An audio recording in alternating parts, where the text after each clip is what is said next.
अस्सलाम वालेकुम student, this is M S Khatak. आज हमारे पास है chapter 15 second degree physics part 2 का। हमारे पास चैप्टर 15 इलेक्ट्रोमैग्नेटिक इंडक्शन के नाम से। तो इसके हमने आज प्रॉब्लम स्टार्ट करना है। पहला प्रॉब्लम हमारे पास 15.1 है। तो पहला प्रॉब्लम हमारे पास क्या है, an EMF of 0.45 volt is induced between the ends of a metal bar moving through a magnetic field of 0.22 Tesla.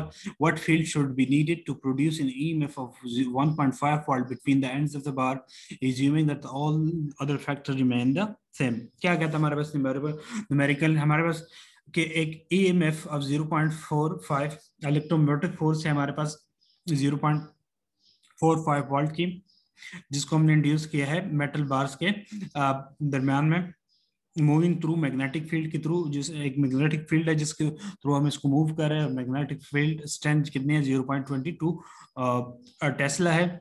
What field strength हमने फाइंड करनी है, would be needed to produce an EMF of के हमारे पास कितनी एक हमने field strength find करनी है। कितनी हम फील्ड स्ट्रेंथ फाइंड करेंगे, कितनी हमारे पास जरूरत होगी जो हमारे पास 1.5 वोल्ट इलेक्ट्रोमोटिव फोर्स प्रोड्यूस करे जो बार है हमारे पास उसके एंड में।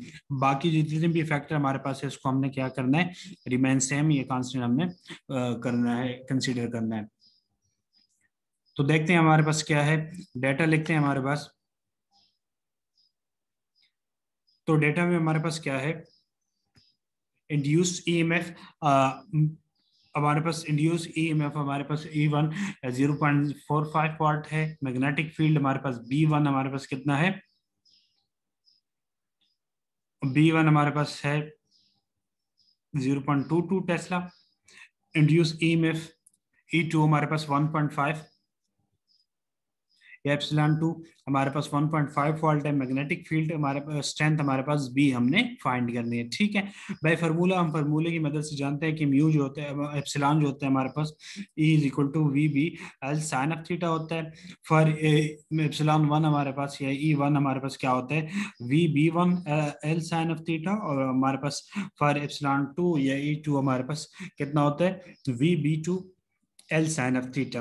नाउ डिवाइडिंग इक्वेशन 1 और 2 हमने क्योंकि सिर्फ B2 की वैल्यू फाइंड करनी है, B1 की हमारे पास गिवन है, तो हमने B1 की B2 की वैल्यू निकालनी है। उसके लिए हम डिवाइड करेंगे एप्सिलॉन 1 और epsilon 2, VB1 L sine of theta और VB2 L sine of theta. और दूसरा हमें ये भी कहा गया था कि बाकी जितने भी फैक्टर है आपने क्या करना है, सेम रखना है। ठीक है, तो ये सेम है तो ये कैंसिल हो जाएंगे आपस में। तो साइन थीटा लेंथ लेंथ के एल एल लेंथ के साथ VB के साथ कैंसिल हो गया, तो एप्सिलॉन 1 और epsilon 2 is equal to B1 और B2 हमारे पास आ जाएगा। तो B2 हमारे पास क्या आ जाएगा, यहाँ से हम B2 की वैल्यू निकालेंगे तो हमारे पास B1 मल्टीप्लाई एप्सिलॉन 2 और एप्सिलॉन 1 आ जाएगा हमारे पास। तो वैल्यू पुट करेंगे, हमारे पास वैल्यू क्या है, 0.22 मल्टीप्लाई 1.5 डिवाइड बाय 0.45। तो यहाँ से हमारे पास वैल्यू आ जाएगी क्या, B2 is equal to 0.73 tesla आ जाएगी। नेक्स्ट हमारे पास प्रॉब्लम हम कौन सा है, 15.2। 15.2 हमारे पास प्रॉब्लम है कौन सा जी, इसमें देखते हैं कि the flux density B in the region between the pole faces of the horseshoe magnet is of 0.5 Weber per meter square directed vertically downward. Find the EMF induced in a straight wire 5 centimeter long perpendicular to the B when it is moved in a direction at an angle of 60 degree with the horizontal with a speed of 100 centimetre पर second. क्या है कि हमने magnetic force जैसे B हमें given है कि हमारे पास मैग्नेटिक फ्लक्स भी जो हमारे पास हॉर्स शू मैग्नेट है उसकी हमारे पास 0.5 वेबर पर मीटर स्क्वायर है। ये हमारे पास वर्टिकली डाउनवर्ड, ठीक है, डाउनवर्ड है। हमने ईएमएफ इंड्यूस करनी है जो हमारे पास फाइंड करनी है, जो हमारे पास स्ट्रेट वायर में प्रोड्यूस हो रही, जिसकी लेंथ हमारे पास 5 सेंटीमीटर है और ये मैग्नेटिक फील्ड की परपेंडिकुलर है। ठीक है, एंगल हमारे पास 60 बन रहा है और हॉरिजॉन्टल स्पीड जो हमारे पास है वो 100 सेंटीमीटर पर सेकंड बन रही है। तो हमने ईएमएफ इंड्यूस फाइंड करना है। ठीक है, तो हमारे पास डेटा हम पहले लिखते हैं। डेटा हमारे पास क्या है, फ्लक्स डेंसिटी गिवन है, बी हमारे पास 0.5 वेबर पर मीटर स्क्वायर है, लेंथ ऑफ वायर हमारे पास एल 5 सेंटीमीटर या 0.05 मीटर, और थीटा हमारे पास 60 डिग्री है। स्पीड वी हमारे पास क्या है, 100 सेंटीमीटर पर सेकंड या 1 मीटर पर सेकंड। इंड्यूस ईएमएफ हमारे पास, ईएमएफ हमने फाइंड करनी है।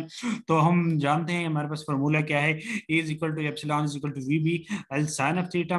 तो हमारे पास जो थीटा होता है वो वी एंड बी के दरमियान होता है, तो वो हमारे पास थीटा क्या आ जाएगा, ये अगर हमारे पास v है और ये b है, तो ये हमारे पास क्या कहा गया है कि हमारे पास परपेंडिकुलर है, तो ये हमारे पास ये 60 का बन रहा है और ये 90 का, क्योंकि परपेंडिकुलर है तो v और b के दरमियान एंगल होता है। तो 60 प्लस ये 90 हमारे पास क्या बन जाएगा, 150 डिग्री। तो ये हम प्लस कर लेंगे तो ये v और ये परपेंडिकुलर आ गए, ठीक है। तो प्लस करेंगे तो 150 डिग्री हमारे पास टोटल एंगल आएगा। डायरेक्ट हमने 60 डिग्री नहीं यूज करना, ठीक है, आपस में, क्योंकि दोनों v और b परपेंडिकुलर होते हैं। टोटल एंगल हमने फाइंड करना है। तो epsilon is equal to 1 multiply, ये हम वैल्यू पुट कर रहे हैं, v की वैल्यू 1 आ गई, b की वैल्यू हमारे पास 0.5, लेंथ 0.05 और साइन थीटा हमारे पास 150 आ गया। सिंप्लीफाई करेंगे तो हमारे पास 0.0125 वोल्ट या एप्सिलॉन हमारे पास क्या आ जाएगा, 1.25 एक्सपोनेंशियल -2 वोल्ट। तो ये हमारे पास वो इंड्यूस्ड ईएमएफ इंड्यूस्ड होगी हार्ड शू मैग्नेट बाग के दरम्यान, ठीक है। तो आज की हमारे पास ये प्रॉब्लम है। नेक्स्ट प्रॉब्लम नेक्स्ट वीडियो में, अगर आपको मेरे वीडियोस वगैरह से मदद मिलती है तो मेरे चैनल को सब्सक्राइब कीजिएगा, लाइक कीजिएगा, कमेंट कीजिएगा, फेसबुक पेज को फॉलो कीजिएगा, लिंक डिस्क्रिप्शन में है। इसके अलावा अगर आपको आर्टिकल पढ़ने का, फिजिक्स का आर्टिकल पढ़ने का शौक है तो उसका भी लिंक डिस्क्रिप्शन में गिवन है। Thanks for watching.